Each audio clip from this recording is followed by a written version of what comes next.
Right, welcome to Cookie's Allotment, Devon, and this is the longer waited first video after the slideshow. Excuse the noise in the background, but the council have decided that the day I come down to film the video, they're going to chop a load of trees down. So there we go. So right, first bit, we walk along the path, which is nice and mulch, so it's not slippery when it's raining, and it keeps the slugs away, hopefully. And we come to my first bed. Now this year I tried to do some overwintering garlic, some overwintering onions and shallots. I'm not quite sure now of the name. I think it was purple white or something along those lines. If anyone knows of the correct name, you can always put it in the comments below. I also did overwintering shallots and field bean. I took a lead off Sean James Cameron of the Horticultural Channel, and he always seems to do the field bean, so I thought I'd give that a go. Some of it's grown, and as you can see it's a bit patchy, some of it hasn't.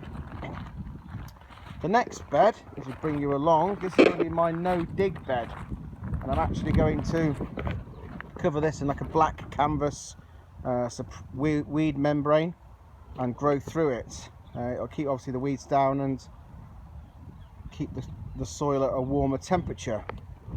And as we come along a little bit further, you come to my decked area where my friend Jess said he was going to help me with the allotment this afternoon, and that's I am helping. I'm making it look beautiful. That's about as far as he got. He's drank tea, which is always a mistake, before we did the work, and that's where we've ended up.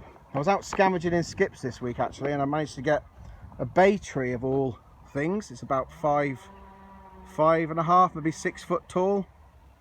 So I'm not sure how old that is or how long it takes to get to that height, so if anyone knows how long that would take, put it in the comments below. I also managed to scavenge a cherry sunburst, so that was a good find. A chain candlestick holder, a black currant bush and a red currant bush. So this bed here was where I grew my sweet corn last year.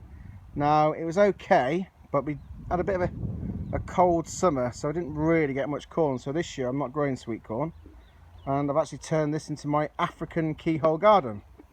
If you look on YouTube, there's a few videos on how you make an African keyhole garden and how it works, so I won't bore you with the finer details. Oh, please do.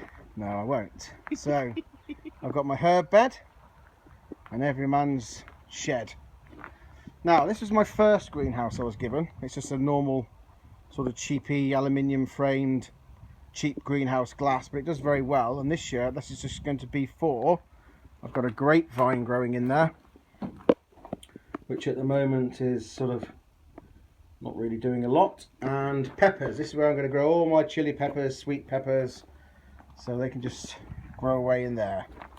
Now this is the actual entrance to the African keyhole garden, and that's the path down to the composter where you feed and do all the watering. The idea is you don't water anywhere else, so the weeds grow towards the composting bin and get all the nutrients, and the water obviously leaches out with the nutrients to the roots. I wish they'd stop cutting those trees, but never mind. Right, this is my second greenhouse that I acquired, and it's a Hartley Botanical. This year this is where I'm going to be growing all my Indian and South American sort of tropical plants, such as jicama, okra, yam bean, things like that. At the moment so I've got my Charlotte potatoes, which seem to be doing really well. Again, I'm breaking with tradition this year. I'm not doing, spinning around, I'm not doing things like when you grow potatoes, obviously you do your early crop, your main crop and your late crop. I'm sort of shirking tradition, and I'm going to do a slightly different method. I'm just literally going to plant in buckets every sort of 3 weeks, so that I have a successional crop of potatoes. Now this is my asparagus bed. This is the third year this is asparagus, so this will be the first year I'll be able to pick. It's been a bit of a nightmare seeing it grow each year and not really being able to pick any of them. This is my carrot bed that I'm just preparing. I'm going to plant the carrots in a minute. So bringing you around now, we have the latest acquisition, which is an Alton Cedar. greenhouse. It was put up once for the Chelsea Flower Show, and it's sat in someone's back garden for the last 6 years. A lot of the wood where it's been sat in the mud was going rotten, but it was definitely time to save it this winter. I think if it had gone another winter, that would have been it. So I'll just take you so we can get a better view of that.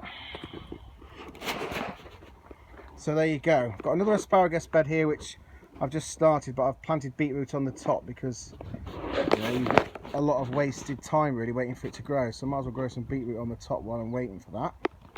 So the Alton Cedar, 8'10". I've worked out that I can grow, looking at the one line of grow bags I've already put in, about 32 tomato stroke cucumber plants in there of all different varieties. So that's going to be pretty good this year. I've got a little pond and a Gunnera manicata, which as you all know is an ornamental rhubarb.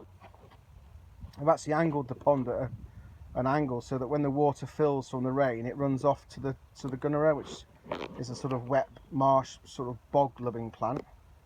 So that gets plenty of water, and as you can see there, it's quite wet as well. So looking back up the plot, you can see 1, 2, 3 greenhouses. The shed with busy Jess doing the carrot bed sat on it, and then the path going up, and then next door's plot where they don't do anything. But there you go. Some people like a plot and then they just look at the grass, but maybe they're leaving it fallow for the last 3 years. I don't know. If you've got any ideas what I could do with it while it's like that, put them in the comments section below. So there you go. So I think I'll leave it for now. I'm going to do a bit of planting, get this carrot bed sorted out, and then I'll put another video. Hopefully as I do more I'll get better, and maybe a bit of editing and all the rest that goes with that. But anyway, thank you for watching, and come back soon. If you like what you see, subscribe and look out for more videos. Take care.